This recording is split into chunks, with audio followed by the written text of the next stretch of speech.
I would say another thing would be the cleanliness of the course in general. A lot of these courses are at parks, so you'd think, well, it should be relatively well kept, but it's not just for disc golf. It's a lot of these places are for other things as well. There's playgrounds there and all that stuff. But most of the courses I've played at have been relatively clean. They do a nice job. The grounds crew there, or whatever you want to call them, they do a superb job. I've yet to have been to a course that was just really dirty, and I'm kind of, in a way, a neat freak, so definitely cleanliness is a huge thing for me in terms of whether or not I like the course. Kind of going off the uniqueness of a course would be how challenging it is. Obviously, it's fun birdieing hole after hole and just racking up a great score, but you're not going to get better unless you played a challenging course, right? I mean, that's what I think, and that's what most people would probably think.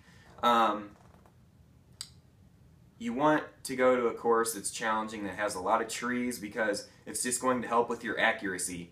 I know of numerous courses I've been to that just have tons and tons of trees that it's a tough they're tough places to play, but the more you play them, the better you get with your control. Now, it's always fun to just go out there on a wide open hole and just completely rip it, but that's not always going to be the case.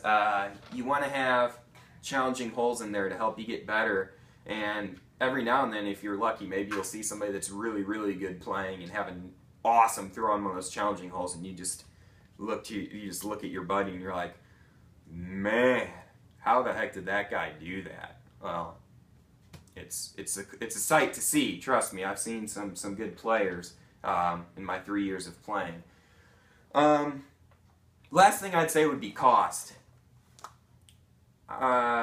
Here in northern Indiana, a lot of the courses that are around are pay to play, which is a bummer, but most of them are pretty nice, so it is what it is, and most of them aren't that expensive. They're like, I don't know, lowest has been like $3. The highest I paid was like, well, this one course was, I think, $6 for parking and like 7 or another 6 to play, so that was kind of ridiculous. It was, and the course wasn't even that nice, so I don't think I'll ever be going back there. But if a course is free, I mean, 9 times out of 10, yeah, I want to try it out. One of my favorite courses, Rum Village in South Bend, Indiana, is free to play. I just got done shooting around there that I'll tell you about later, and it's free.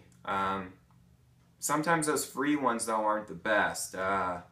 Like Lemon Lake, you have to pay. I think it was, God, I can't even remember off the top of my head how much it was. I don't know, like $8 or something like that, but you get a day pass and there's 4 courses there and they're all really, really superb. So that's definitely worth it. So yeah, that would be, those are my key elements to deciphering whether or not a course is good or not, by my standards. I figured I'd share with you my favorite brand in terms of disc golf. I guess it would have to be a Nova. I mean, they're like the most well-known brand. They have the most discs. They're marketed the most in stores. If you go to a Dick's or Dunham's, MC Sports, they're definitely going to have a Nova. Those were the first ones I ever threw. It's what I've been throwing for a long time, and I like them a lot. In my previous video, I mentioned Westside discs. I have 4 of those, and a friend of mine really likes them as well. They don't have many discs yet. They're still relatively young, but I would say they're probably my second favorite. After that, I mean, I'm down to trying any sort of disc as long as I check it out online, read some solid reviews about it, or if the disc looks cool and I think I have room for it to try to work with it, I'll probably buy it. But definitely a Nova. They've just done a great job marketing disc golf and helping the sport grow. And to wrap up, I figured I'd share with you my score today. I played one round at Rum Village. I threw multiple discs usually on the tee, but I'd play my first shot. And today I shot a 49, par 56, so that's 7 under par. That's actually my best score ever there, so woo! I beat my best score by 2 strokes. I was just by myself out there today. Would have liked to have played another round, but the course was getting kind of congested and clogged, and I didn't really feel like waiting or passing people. But it was a good round. On some of my second throws after my first tee shots, I was trying some different stuff. I tried to throw a forehand with that T-Rex that I shared with you, and it didn't turn out so well, but basically I threw a roller, and that sucker was rolling straight for so long. Had I played that one, it was on a long hole too, well over 400 feet. Had I played that landing, I would have had a chance of birdieing it, no doubt, but of course it was like my third throw off the tee, so I'm not going to count that. But I just like ripping. I'm not going to go out there and rip one disc on the tee and say, "Up, that's that." Unless it's a really, really short hole and I have a nice throw. It's like, well, why even throw another? But for the most part, especially if the course isn't congested and people aren't waiting on me, I'll throw a few, just to work on certain things and just to see what my discs are going to do on the given day. Putting felt good today. Putting isn't my strong suit, but I've gotten a lot better at it in the past 2 or 3 months, I would say. Getting more comfortable with it. Hit a few longer putts today. Hit one that was about 30 feet out. Didn't have the measuring tape, but trust me, I made it. And my mid-range throws were all right today. Threw that gator second